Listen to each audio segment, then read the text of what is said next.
All right, welcome back to the Underdog Wealth Academy. I'm really excited about our guest today. I have Mr. Lenny Gray with me. Thanks for joining me. What's up? Yeah. Lenny, I'll intro him, and really excited about one of my favorite things about this podcast is I feel like I get like some free mentorship, and I've read Lenny's books. Lenny wrote his first kind of big book was Door-to-Door Millionaire that you wrote, and then you wrote another one just after that. More Door-to-Door Millionaire. More. Yeah, not super creative, but Yeah. hey, Well, it was more. So I was like, people were eating up the first one, so you just gave them more for the first one. So we just did more. Awesome, way cool. So those are if you're not in the door-to-door space, if you're in the door-to-door space, you probably have read those books, especially if you work with me, because they're books that I recommend our reps go read before they head out to market. Lenny is like one of the OG door-to-door pest guys. Yep. And now really coaches. You kind of shifted to the coaching other people how to go and sell and build out their door-to-door teams. And so that's Lenny's track record. Lives in Draper, Utah, 5 kids. Yep, 5 kids. We were just joking about you have a massive age gap between your oldest and your youngest. Yeah. So we had a surprise baby. Crazy. And my oldest is 23. We go 23, 21, 19, 17. And then we have a little girl who'll be 4 here shortly. Crazy. So cool. It's awesome. Yeah. It's probably pretty cool, huh? Because you now are very good chance that's your last one, right? And so you would think. But yeah, no, she's amazing. She's going to get parented a lot differently than her siblings, right? We're just kind of like, we get the long game now, so like little things happen and we just shrug our shoulders. The perspective's probably so she'll figure different. It out. Yeah, we're not worried about it. That's cool. So yeah. How long have you and your wife been married? So we celebrated last week. We celebrated our 28th anniversary. Good for you. So yes. Congrats, man. It's awesome. That's awesome. It's Very been great. Cool. Well, I'm really excited to chat today. Obviously, I have some questions on just door-to-door and our industry and best practices, and that's mainly who the audience is listening to this. So summer's kind of wrapping up, but my hope is that people listen to these even next year and stuff. Sure. So you have a new book coming out. I'd love for you to maybe just talk about that, because I work in pest control, and a lot of my reps are pest control reps. So I'd love for you to have a chance to plug maybe that new book. Yeah, thank you. So the genesis behind the new book was to be industry specific, because what I've found over the years is I've coached 34 different home service verticals right now. So you name it. I've coached a company on how to put together a door-to-door program and do it with integrity, do it ethically, all those things that I'm huge on. Well, one thing I felt like I could still leave the pest control industry specifically are my scripts, like exactly what I say, because I've got more experience in door-to-door pests than anything. My techniques, how to deal with competition, like what my strategies are for where to knock, when to knock. And so I just put it all out there in a one book tells all. Cool. And there's not a lot of fluff, there's not a lot of story. It is just like the pest hard, control specific. Yes, Yeah. and it is Cool. every script, like everything I say. And the cool thing is it's on Audible, and I narrated it like I do my other books. Cool. So you can hear the tonality, you can hear the exact scripts that I've used to sell millions of dollars of Way revenue. cool. So yeah, it's awesome. It's called Door-to-Door Pest Control Sales, Master the Game in Under 3 hours. That's the other appeal to it as well. It's not going to take you 5 days to listen to it or read it. Literally in about 3 hours, you've got it. That's awesome. That's cool, because your other books, a lot of the stories kind of tie back to pest control, because you could tell that was kind of your background, but I could tell there were some times where you tried to teach concepts in a way that was a little bit more zoomed out so that it applied to all the different verticals or industries. And so it'll be cool I'm excited to listen to that one. That'd be awesome. Yeah, so, no, it's a good one. And cool. and the principles do apply, right? Sure. They're applicable to other industries, certainly. When I'd finished my first book, I was actually consulting for a fintech company, and they were doing B2B. And so I put together their whole program to do business to business, and really I was using the same processes that I use in door-to-door. So they are kind of a universal sales type of strategies and techniques and that, but at the same time I love really dialing into pest control specifically and just, again, sharing all. There's no secrets with me. I tell you exactly what I do and how I do it. So. Yeah. How did you get into door-to-door? And maybe just tell the story, that story briefly, and then just why you've chosen to stay and kind of build a career around this industry. I'd love to just hear a little bit more about that. Yeah. Well, I'll start with the latter, because I feel like this is super important. I got into door-to-door, and I was given a 10-page manual, maybe, And they basically said, here's what you need to study before you knock doors. Right. And I learned really early that there was a lot more to it than what was found in those 10 pages. Mm-hmm. And also there were a few things that I had learned from other people that I didn't really sit well with me just from an ethical standpoint. I was like, really? You felt slimy. Yeah, I was like, hey, we're servicing the Johnsons down the street. And it's like, well, where do the Johnsons live? Right. It's like, I don't know. There's like a Johnsons around here somewhere. Like a not real name drop. And I'm like, that doesn't make sense. Number one, we could talk about name dropping and just the science behind that too. And that just totally goes against that. Sure. But I felt like I wanted to leave the industry with a better sense of doing it the right way, like elevate the industry, because door-to-door people in general are not looked at with the highest regard. Right. And so if I could change that in some way by teaching practices that are ethical and also that you can still sell incredibly high volumes of accounts and sleep well at night knowing you did it the right way, you represent your company better, it's better for the industry. Yep. Anyway, I really had a higher purpose with writing these books and doing what I do today, right? And coaching companies and really just trying to teach people to just really do it cool. right. It's better in the long run anyway. Well, I mean, being on the student end of this kind of exchange, like I read your first book before my third summer. So I did 2 years at Vivint. And then switched to pest control to work with. And you, by the way, Lenny knows my partners that I work with really well. They sold together way back in the day, so kind of cool. Good guys. Yeah. But anyway, like I felt like my first year or two, there were some practices being shared that I didn't feel awesome about. I remember literally telling my wife, like, if I could go make $100,000 in this industry and sleep better at night, like just knowing that like I'm just going through the front door and making. Being super honest with customers, like I actually really love this sales thing.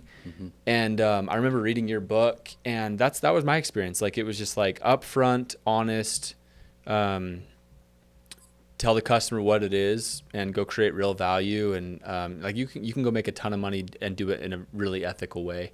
Absolutely. And our industry needs more of that. I agree. There's a little bit of a reputation out there that like if you want to make incredible big bucks, then you might have to cut some corners every once in a while. And I just don't think that that's true, right? Yeah. And here's the interesting thing is I've found as I've taught reps over the years, whether they're my own reps or reps that I coach, is a lot of times it's ignorance. It's not coming from a place of like, well, like, I want to deceive people. Yeah, I'm trying, but it's just like, well, that's how I was taught. That's kind of how the big dogs do it. So it's like, that's just kind of what I do. They don't know any different.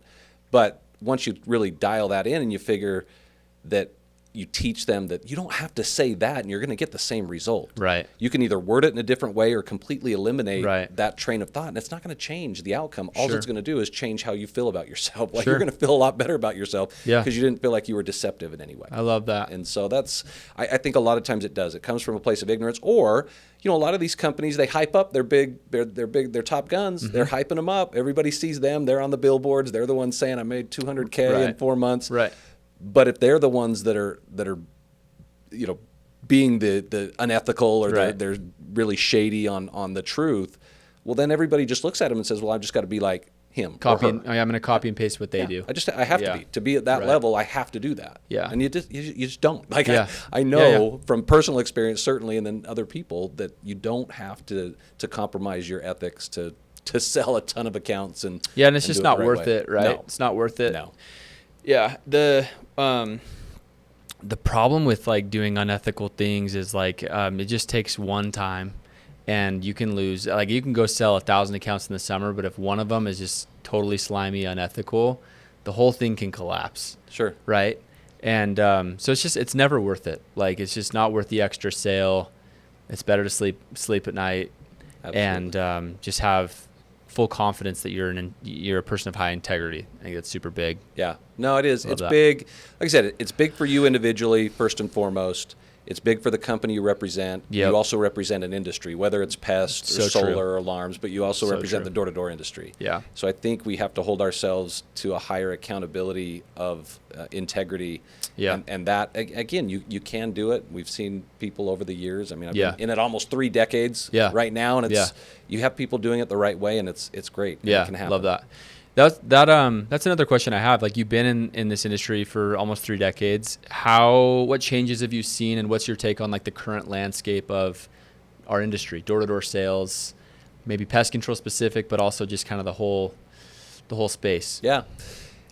and I got into it, a buddy of mine, going back to your original question. So I got into it, a buddy of mine from high school. We played football together. Yep. And he said he was going to go out and do door to door, and I didn't believe it. I mean, let me see the pay stubs. Yeah, I'm like, in pest control. Who's buying pest control? Right. I was born in Kearns, Utah. I was Right. like, we couldn't afford it if we needed it. So I was like, I don't even believe you. So he went out, and I said, if it's legit and you make money, I trust you. I'll go do it the next year with you. And so he went out, made 20 grand or whatever.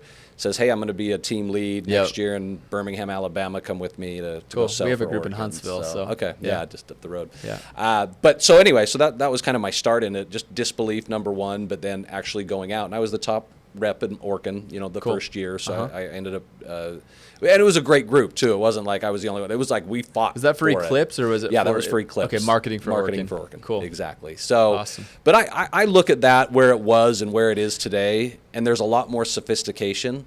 Like pest control used to be like a good old boy network, it was just like everybody was just the good old boys, and now there's so much sophistication in it. There's so many smart people, not just individuals that run the company, but now you got PE money coming in, venture capitalists. All these people are coming in throwing money at this industry. Where really just to keep up now, it's a different level of intellect and it's a different level of execution as far as running a really good company, taking care of the customer. I mean, everything with the internet that obviously has exploded everything over the years. It's marketing like, looks way different. Yeah. I mean, I didn't even have a cell phone until my third year knocking. No way. It was literally my first 2 years. I'm logging area on the back of flyers, just writing addresses down. That's crazy. Yeah, I didn't even have a cell phone. So, wow. I mean, that's how long ago it was and how much it's changed today. Yeah, that's cool. Any other thoughts on just today's current landscape? I think that it's more of a sales rep's world. I will tell you that. If you looked at, I've saved, I have this at my house, the comp plan for my first year at Eclipse, right? And everybody would laugh. It's like you start at 15%. Maybe you can get to 25% if you're lucky. Right. And it was definitely the owner's world, back in the day. Nowadays, it's flipped. And there's some bad in that. I agree. There's definitely some bad in that. Yeah. But now reps just keep making more to the point where they're making the entire first year agreement or 18, 24-month agreement. Right. And again, I'm the guy that says this. It's like in professional sports. You only need one team to believe in you and to pay you what you think you're worth. Yeah. And you don't need the other 30 to believe. You just need the one. Right. And so if a rep gets paid, should they take it? Absolutely. Right. Like if somebody's willing to pay them, I just think the risk has gone to the owners. It's gone to the owners and the business versus the sales team. I see that. So. Yeah, I think I definitely have seen that that shift even in the last couple of years. It just companies have to be careful and stay disciplined. I think it's really you've seen probably a lot of pest control companies come in and go because they didn't have They're underwater. Right.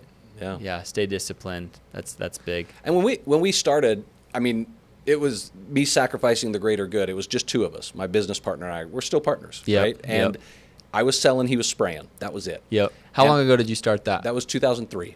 And that was called Rove Pest Control? It was actually called Mountain West Pest Control. Okay. It was in Utah. Okay, got it. And then as we started to expand a few years after we had Rove Mountain West set up, we turned to Rove because we were in places that there weren't a lot of mountains and it wasn't really west. So we changed the name or did a DBA as Rove.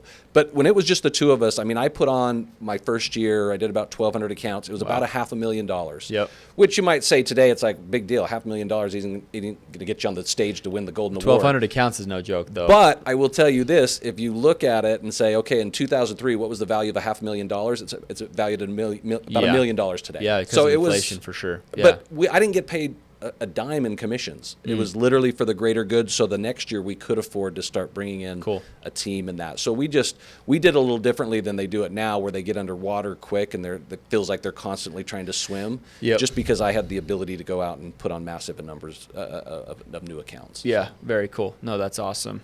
Maybe just speak to, you've coached probably more door-to-door reps than anyone I know over the last 20, 30 years. Just a couple, kind of common denominator things, habits, best practices that you've seen that the best have. The best, here's what it is to me. There's a work ethic and there's a skill set. Yep. And here's the interesting dichotomy of the door-to-door sales rep. When you first start out, you're relentless. The good ones, right? Yep. They got a relentless work ethic. They have to. They have to work because their skill level is down here. Right.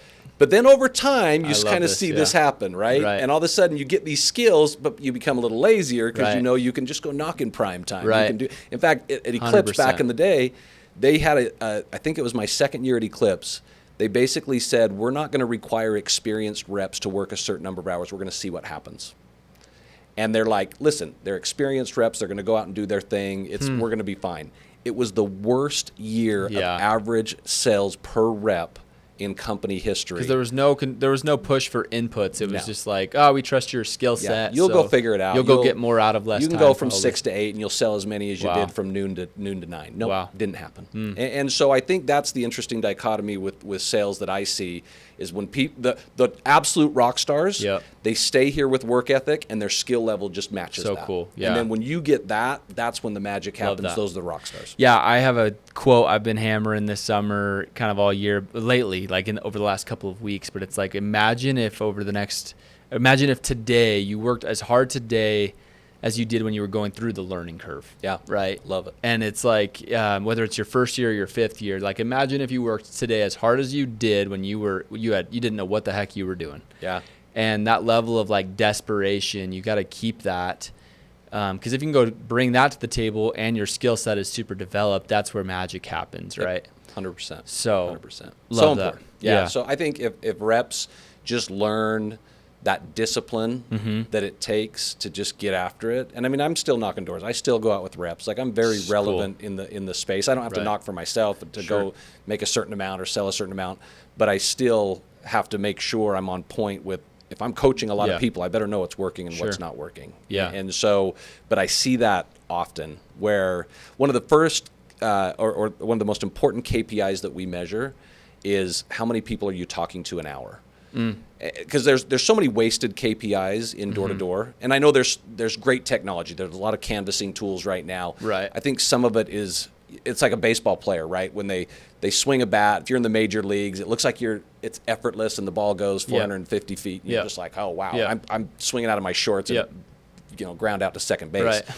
It's because everything that they do has a purpose and it's smooth. There's this swing. And the really good salespeople, I feel like, are the same way. Like there's no wasted movements. Everything's super smooth with their delivery, their closing, their overcoming objections, their solidifying. Like everything's super like dialed in and smooth. And so I think that's where a lot of reps fall short, is they don't really know what the system is. They just think, well, I'll just, go out and work and try really hard and we'll see what happens. But the magic is, the work ethic, being able to match that with your skill level, and then just dial in your systems and your processes and your KPIs to where we try to talk to 7 people an hour. That's the goal in pest. Okay. Yeah. 7 people an hour. that. I couldn't care less how many doors you knock. I've never gotten paid to knock on a door. Yeah. Like in door to door. Love that. So I know that's one of the main ones. People say, how many doors did you knock? I couldn't care less.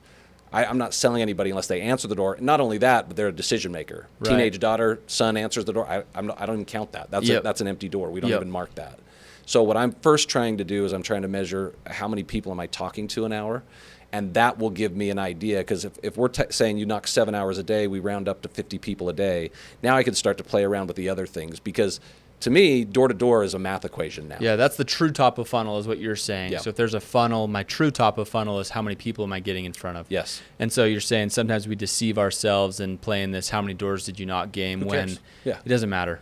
Yeah, I love that thought. I heard on another podcast within the year or so something I really love on this on the same principle, but it's just this idea of like, imagine if I had treated every single house like if they come to the door and I talk to them, they give me $50,000 or something. But if I don't talk to a human at that house, then I lose $50,000. How differently would you approach a day, if that was really happening, right? And I think what people would find is they would prospect way harder, and if the lights are off and it just looks like that place is like totally just skip the house, right? Skip the house, because I don't get paid to knock doors, like you said. It's my 3-door rule, right? I have that written in my second book. Which define that, because I remember it being basically if I knock 3 doors and I don't talk to anyone, after that 3 doors I'm going to go do anything I can to go talk to a human. Yeah, I'll walk. I'll see somebody working in their yard a block away. Okay. I'd rather go spend that 60 seconds and walk the block to Okay. go talk to the person out in the yard, or if I see any signs of life, right? Garage door open, even cars in the driveway, kids playing, front door open.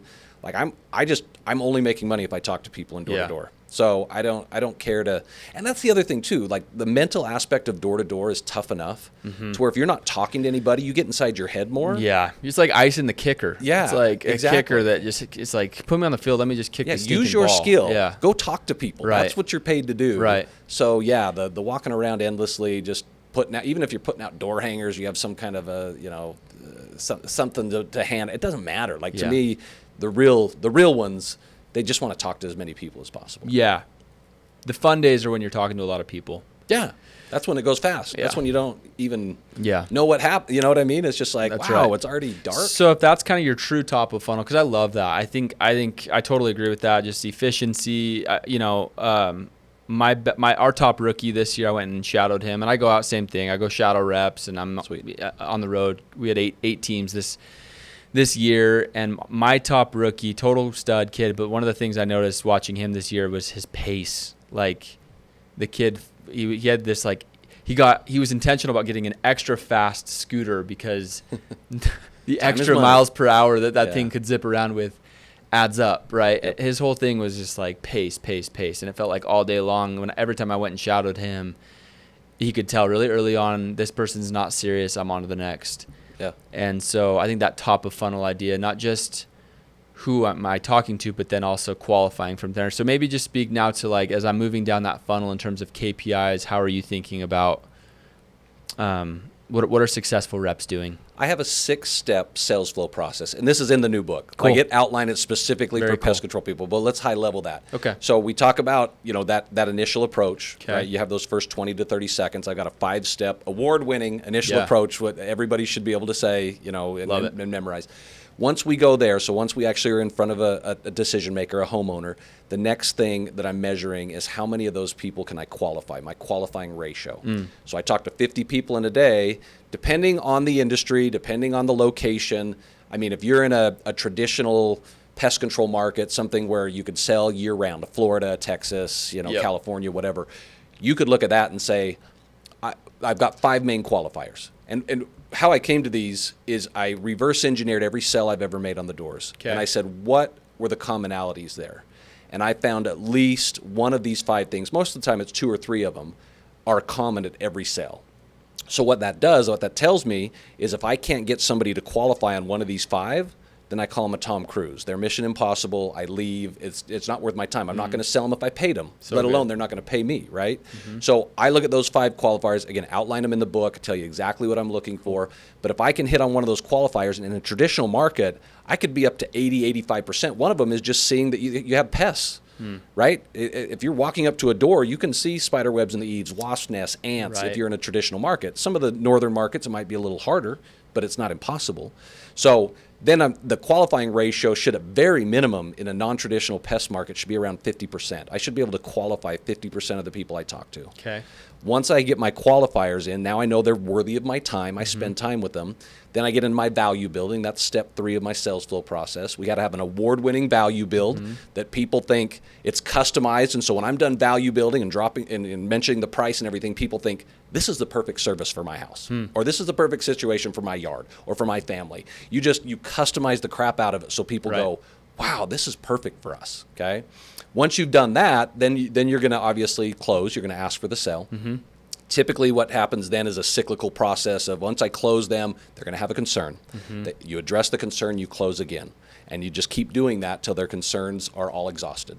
Then once they agree, then you have 13 points solidifying the sale checklist that I give you in the book. You go through all 13 points to make sure you're actually going to get paid for the accounts you put on. My 3rd summer knocking was, with Orkin.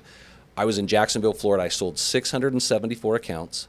My back-end check, I got paid for 668 of them. Wow. It was under so a that percent. pull-through is exceptional. Yeah. Sold to service to active. Oh, man. Just really good. And there are buckets, too. Like, I'm okay with cancels pre-initial service in the 10 to 20% range. Sure. Because if you're 100% on that, you're not pushing people. You're not really like, trying to. There's higher hanging fruit that you're probably just walking from. Yeah. So you're saying you're comfortable with like a 10-20% spread between I sold it, but they just bailed because I maybe pushed them a little bit, and they talked to their spouse or whatever. And I don't blink. But charge back to active, you're saying it's got to be under 5%. Under 5% is where you should be, which is not happening in a lot of cases in our industry. I know that. And there's probably because there's a few things to that. Could be a service thing. It could be on the company and different things there, and what the customer experience is like once the initial approach is done. Sure. But it could also fall back on the rep, and they're probably skipping some of these 13 points that they should be doing to solidify the sale. And you can do it in a natural way as you go through the service agreement. It's not like you got to think, okay, am I on 7 or 8? I have to do it all at the very end. Yeah, you just kind of you smoothly go through that, and that'll help you. That's so good. Yeah, I've noticed, my best summers, as I got older and I noticed this, hey, there's a couple little one-liners I can say at the end of a sale or toward kind of that in that second half of my process with that customer. If I sneak those things in and tell that customer that, they're solid. Yeah. They're solid. Like I'm reminding them of the commitment, whether if it's a year-long commitment, I'm reminding them of it. Yeah, I bill monthly. Just a reminder, I bill monthly. You might see some bugs in between. It's not the end of the world. Service guarantees. Yeah. What that looks like. Yeah. All those things are in all there. That stuff I'm sure is in there. So really good. Yeah. If you're listening to this, I'm excited to review that book and just that's how we all. Some of it's just it's a bummer when a rep goes and wastes a bunch of effort and gets sales and does the top of funnel things, but they don't get to.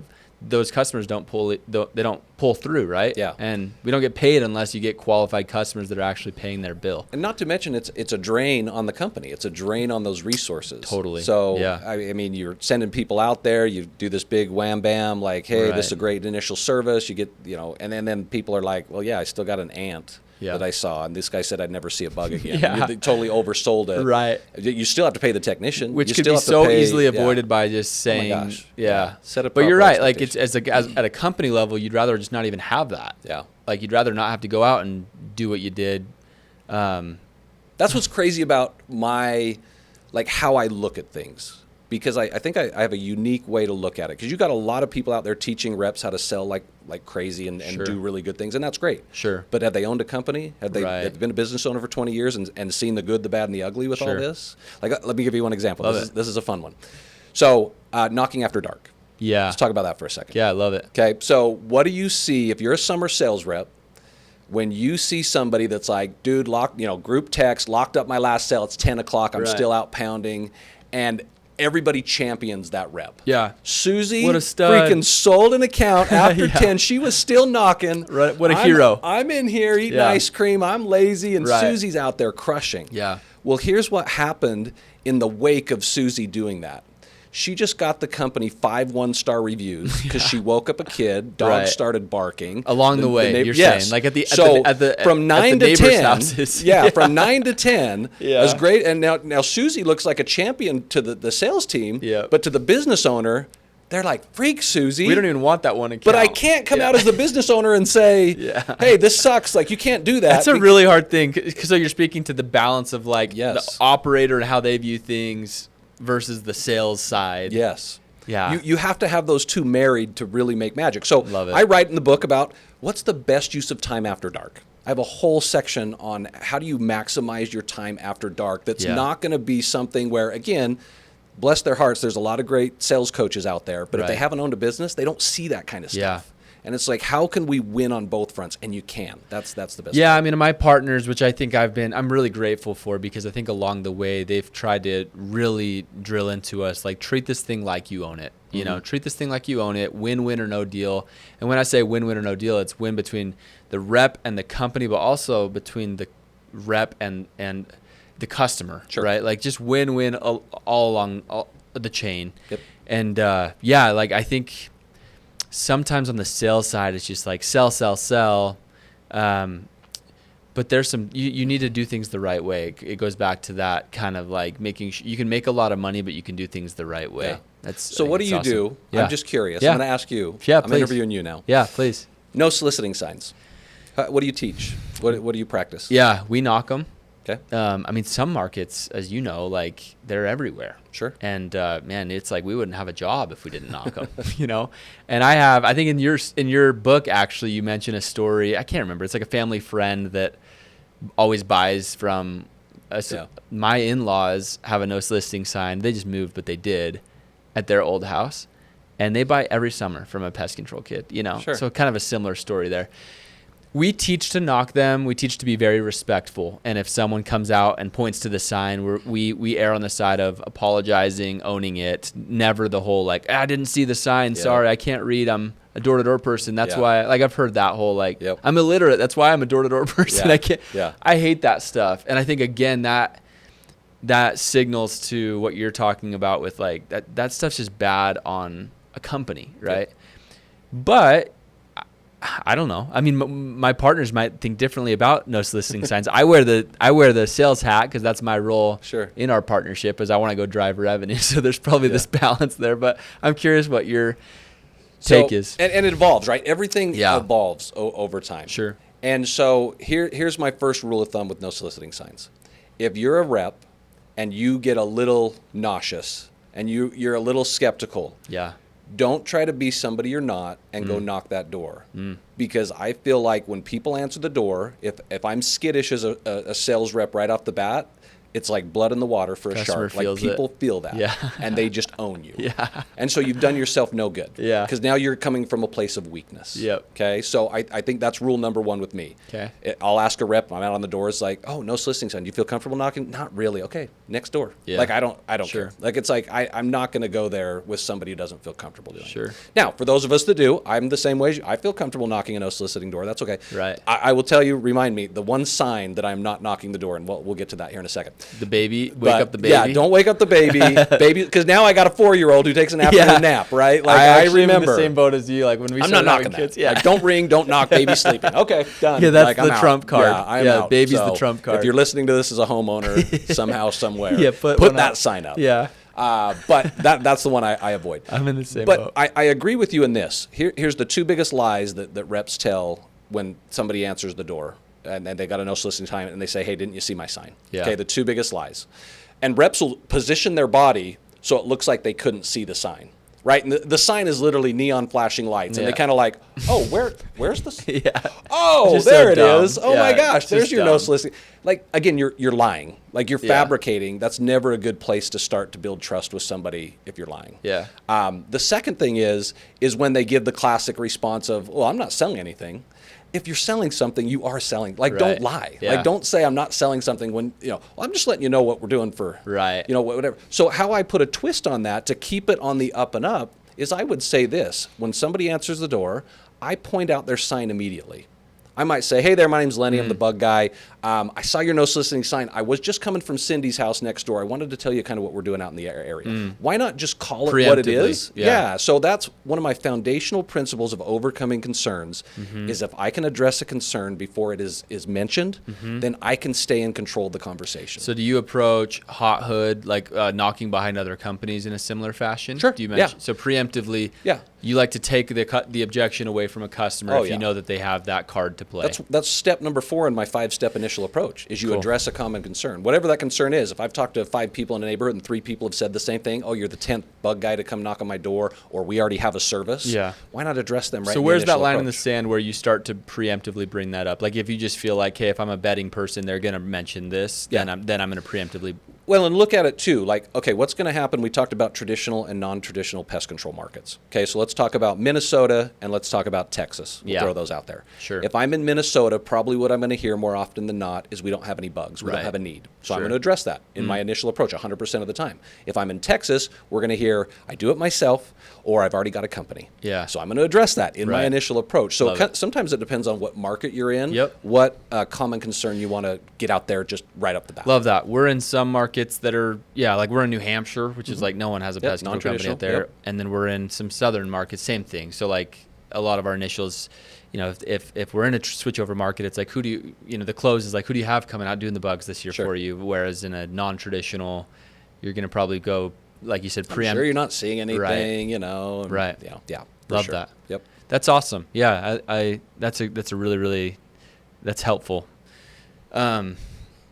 Good stuff. Let's see. What else I want to ask about? I would say, let's talk about like leading teams and just kind of that scale, right? So like you were a really good rep for a while. Did you at some point start recruiting and building teams? For my own company, what did that look like for your own company? I didn't want anything to do with it when I was with Orkin. Really? At Okay. the Clips. So at Orkin, you were just a personal killer, just selling a ton. Yeah, I don't want to deal with managing people or play. I knew what my lane was, what I was incredibly good at, and I just wanted to be in that lane. Okay. So so my buddy from high school, I mentioned, he managed me my first year, my second year. We had a big office our first year, like, I don't know, 10, 15 guys. Cool. The second year, we had an office of just 4. My third year, it was just me and one other dude. Like, it was just the two of us. We didn't even have a man. Like, he had sold more than me. He was more experienced than me. I did wipe his the floor with his, as far as outselling him. Yep. That's a different story. I love Lance. But yeah, it was just like we just managed ourselves. Like, I just kind of felt like I wanted to do what I was really good at. But when I started my own companies, of course, then I had to move more into the management role. So maybe just speak to that. Like, what are the best leaders doing? What do the best leaders do in the door-to-door space in general in terms of kind of leading from the front, but also just like how do you go attract talent and build out a big army of sellers? I was hoping you would say lead from the front, because that is probably one of the most cliche things I hear all the time. So I coach some pretty high-level reps at companies that everybody would know. Yeah. And I had one conversation with one of my guys before this summer. Okay. And he literally was having like mental breakdowns with this idea of continuing to be pushed to lead from the front. Okay. I don't know when that came into like the vernacular of door to door, but I hear it all the time. Yeah. And so I thought about that, because that wasn't something, back in the day, because I'm that old, I can say that. Back in the day, before cell phones, that wasn't like part of the thing that we talked about. So how do you like see this that idea then? of leading from the front? So I think inherently I led from the front. Right. Like, I'd go out and sell. Like, the first year we had reps, I was running a team of about 4 to 5 reps. I was also selling in the evenings. I still sold, I think it was 500 and some odd accounts that second year, managing a full team that was selling, the lights out as well. I always I think I'm wired to kind of lead from the front, as it says. So I'm a fan of it. I just don't think that a lot of leaders are like that. And it could be just generational too, right? Like, everybody the dream is, can I make money without doing it? Passive income. Everybody wants to talk about 100%. passive income, which is great. It's not a bad thing. Right. But I think a lot of leaders in door to door get bombarded with this idea of leading from the front. I don't think a rep. I think from a company, again, if I can put my business owner hat on, yes, I want you Rockstar Rep to sell 600 because I know it'll drive up sales for everybody else. Yeah. But Mr. Rockstar Rep, I know you don't want to go sell 600. But could you influence your team to increase their rates and increase their sales numbers? If you didn't sell 600, maybe you did 3, but you had guys you were actually getting to from 200 to 400, and they were leading. I guess the first question to ask the sales rep is, are you okay with that? Are you okay not to be the guy on the leaderboard? At what point can you take that step back? When I could do that, that changed everything for our business. It's a cool thought, because it's there's a lot of that in our industry, and I think a lot of different companies have different philosophies with it. I do think you're right. I think nowadays there is this message of like, if that dude is not the top guy in his office, then is he that good of a leader? Yeah. And I don't know. I'm like, they're not congruent. And I know that there's this concept of like and not or and abundance, and you can do both. But I do know. For me, when I say lead from the front, I mean there needs to be value gap, and you need to oftentimes have moments where you show your people, like, I have it still. Sure. Right? And a lot of this depends on how big your organization has grown out to. If you're 100 to 200 reps, like, you shouldn't be, because that looks sexy and the resume is awesome, but are you truly, like, optimizing your people? Are you truly the present head coach that they need? Yep. Like, honestly. Yeah. And the answer is no. There's just no way. If you've attracted that many people over the years, you have enough credibility that you shouldn't have to do that. Sure. If it's small and you're gaining respect of people and you're trying to get your name up there, then absolutely. You got to be that white rabbit that's leading from the front and doing all those things. Yeah, and I think you can't skip steps. I think every amazing leader at some point should be the top rep. Sure. Like, you know what I'm saying? Like, I think that you can't skip steps.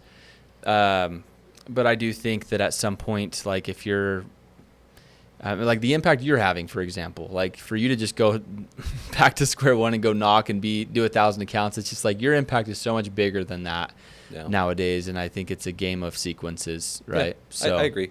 And I'll also say too, though, some of the best leaders I remember even back at Eclipse, right? Early 2000s were not the top guys then, right? But they were the top like manager. You wanted to work for that guy, right? Because of his passion, because of his commitment to you, sure. Not because he could go put on more accounts than anybody else. Right. So I think that's changed a little bit in the industry. And again, with this idea of leading from the front, I think you have seen that changed.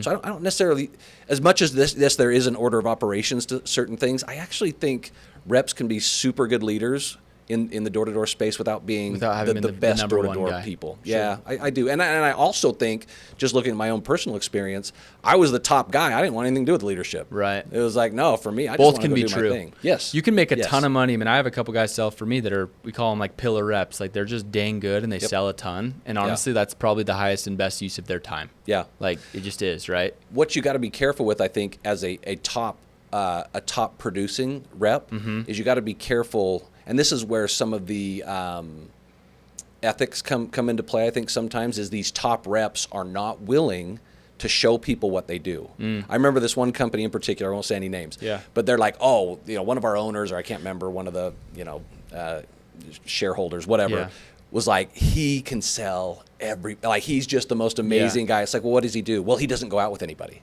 He won't show what he does. That's bizarre. And I'm like, what? Yeah, that's bizarre. Like, that's the weirdest thing in the world to me. Yeah. And I'm like, well, it could be a couple things, right? Maybe the guy is just, just very shy. I don't know. That would seem weird to me. That'd be contradictory to what most great sales reps are. So I'm like, maybe it's a matter of ethics. It's like, for me, like there's levels to every game. And are you really that amazing and proficient if you can't go now pass that knowledge on to someone else? Yes. Like I think there's a cycle in life, and like once you go master something, it's almost like your responsibility as a steward to go now coach someone else to do that. It's like that father-son relationship, and 100%. That's a little bit silly to like go.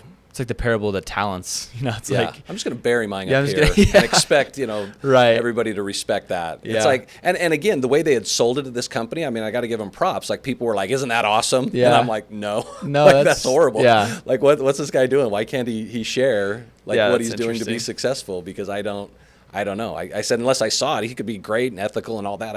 If I can't see it, how do I know? Yeah. So, and it was almost like that was the mystique and that was the mystery behind, working for this company, is we got this guy that can go out and sell everybody he talks to. And it's like, okay, well, if you're not going to spread the wealth, then what's the point? Yeah. No, I like that.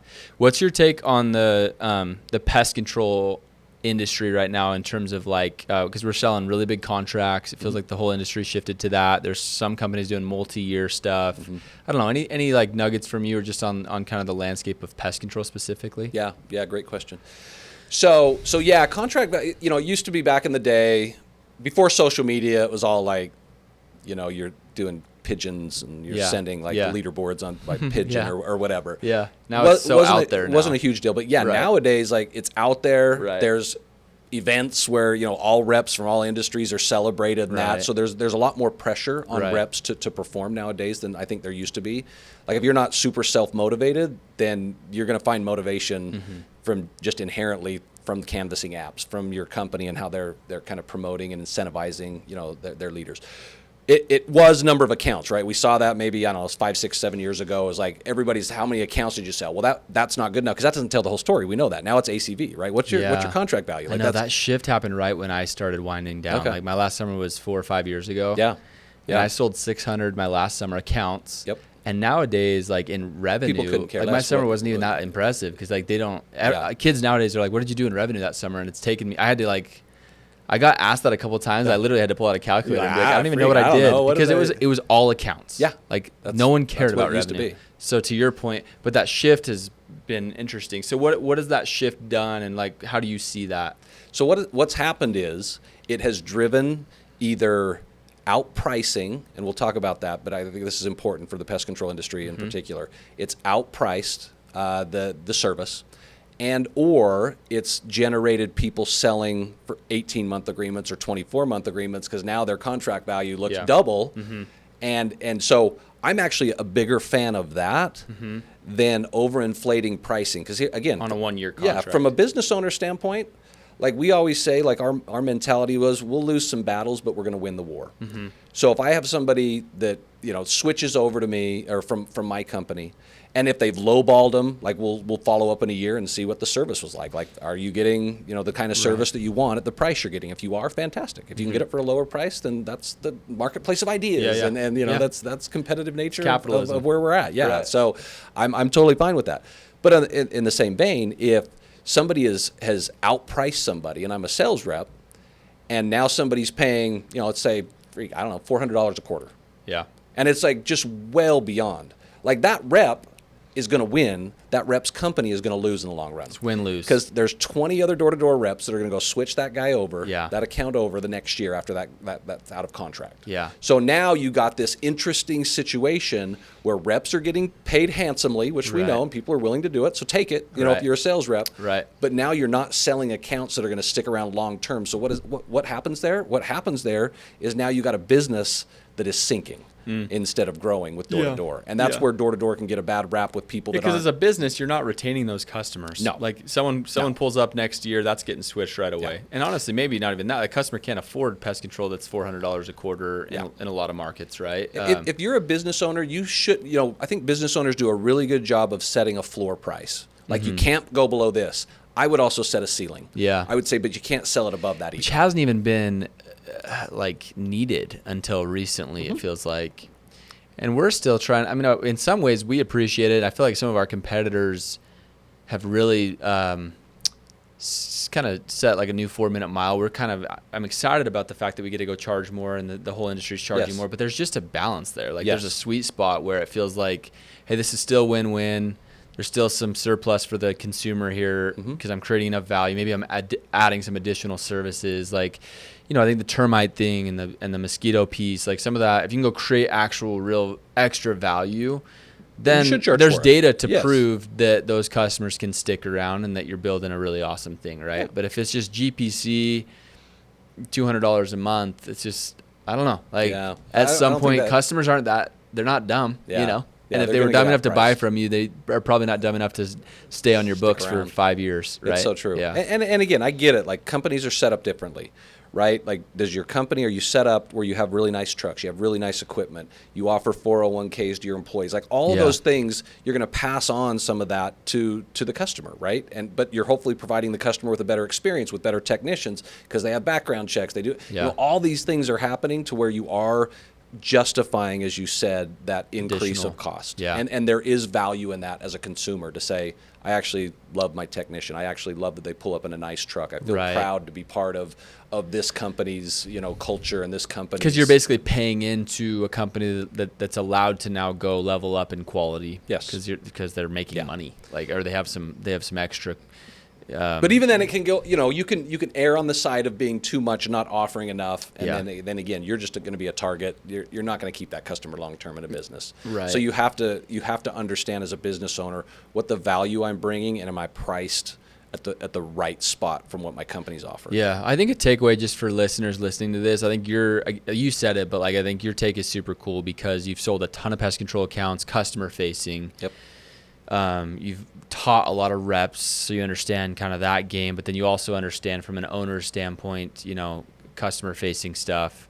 I think the takeaway is if you want to make a lot of money and stay in the game, you've been in door-to-door sales and making great money in a lot of different ways. But if you want to have a successful career, you've got to create a win-win environment. Yep. Sales rep facing, customer facing, just across the board. Yep. And you can do it with integrity, which is super, I think super important. So I think maybe last question would just be vision for you going forward. Like what kind of has you fired up in terms of what you have going on? Obviously you have your new book. Yep.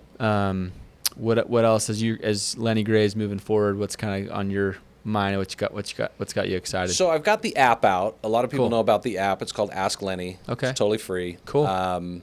Really the vision behind the app was, I know as an owner, as a leader, a lot of times your reps are out in the field, and if you have a big team, you can't answer everybody's question right away, or you get asked the same question over and over, and you're like, I'm tired of answering this question. So I put this app together really to help the team leads and to help the reps out in the field to get answers right away. So I've got a whole library of content, totally free. Reps can go on there and just ask me the questions. And is it pulling answers from your books and just kind of like online resources that you have built out? Cool. And the resources there can be read, they can be listened to. I narrate it all. There's hours and hours of content on that.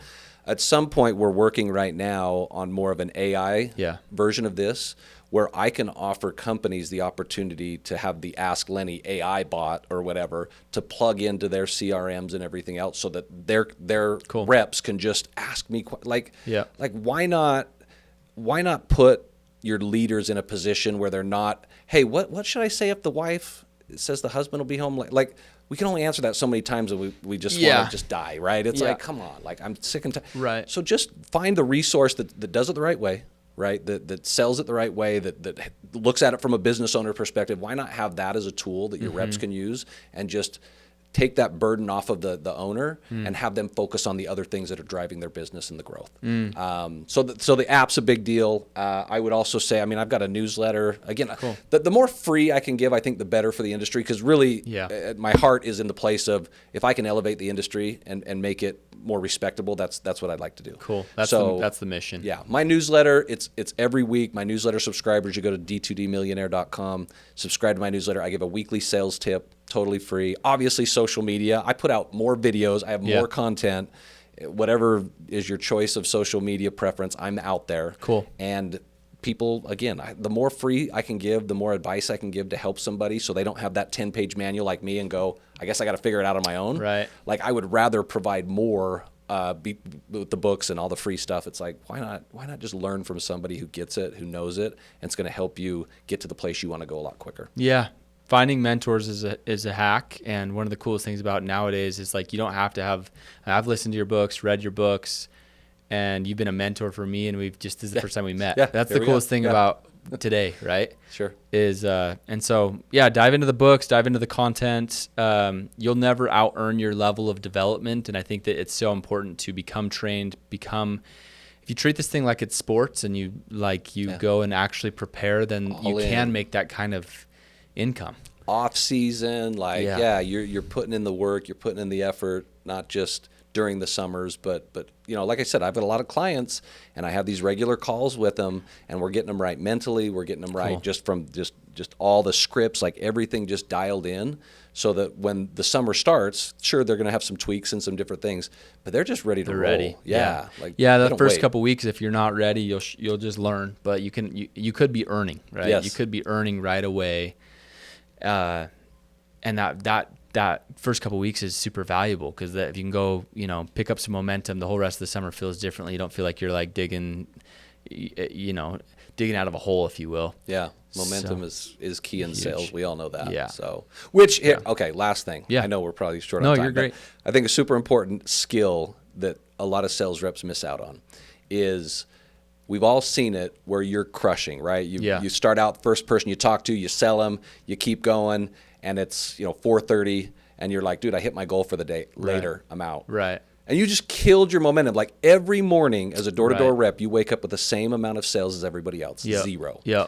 And the first sell of the day is typically the hardest. Yep. And then every sell after that gets a little easier. So my challenge to reps that are having really good days, make them magical days by just staying out as long as you can, building on the momentum that you've generated that day. I would rather on a day, my third summer, like I told you, I sold about 700 accounts. I had 4 zeros that summer, like 4 blanks, one in May, June, July, and August, like 0. Like, I would have rather, not that I did, but I would have rather on those difficult days called it quits and just said, this is not working for me. I got to start over from scratch, like mentally, and start the next day. I would rather do that on those days than the days when I was selling 20 some odd accounts or the high teens. Yeah. It's like those days I never want to end. They're so important. Man, just you capitalize on the momentum you your created last day for yourself. today, I've heard it said, like, your last door today is a lot easier than your first door tomorrow. Yeah. Because you have momentum. 100%. Yes. It's the same in sports, right? Like, if I'm I grew up playing basketball, and if there's a game where I'm 10 for 10, it's like, give me the ball. Yeah. Like, you're going to say, hey, coach, I know the fourth quarter is here, but I'm good. I'm 10 for 10. I'm good. Yeah, I'm just that is not how that would. No. If I'm the coach, I'm like, put that guy in the game, give him the rock. Yeah. Yeah. And all the plays that we drew up, forget those. Yeah. Like, go take the ball. And the same applies to sports. I love that thought, is on the days when you're crushing it, those are the days when the table's hot. You need to go really big if you want to hit your goals, because there will be days where it's rainy. There will be days where you're fighting for that one sale or whatever. And it feels like a heavy left. It's just weird. Yeah. And like I said, 700 sales, 4 zeros. Yeah. I'm like, yeah, that's a great thought. What? Momentum is everything. I think that we can end where we started with that first question I asked is just like, one of the first questions I asked, which is that idea of like, what are the best reps doing? And I think it's develop and just get better, but also never change your inputs and your work ethic. And that applies to anything in life, right? 100%. Go get better at whatever your craft is. If you're in sales, go get better, read books. There's content out there to help you go get better, but then also don't become, it's just like work as if you're in the learning curve, work as if you're desperate. I think that word is like in some ways kind of healthy. Yeah. I like it. So anyway, thank you for coming on, man. I'm really excited this is the first time we met, but hopefully we can do this again. And I think this will be really impactful for a bunch of my listeners. So thank you guys for tuning in. We'll catch you guys on the next one. If you're trying to get into real estate investing, check out my real estate course. If you will DM me the phrase real estate, I will send you a code and it will be free for you.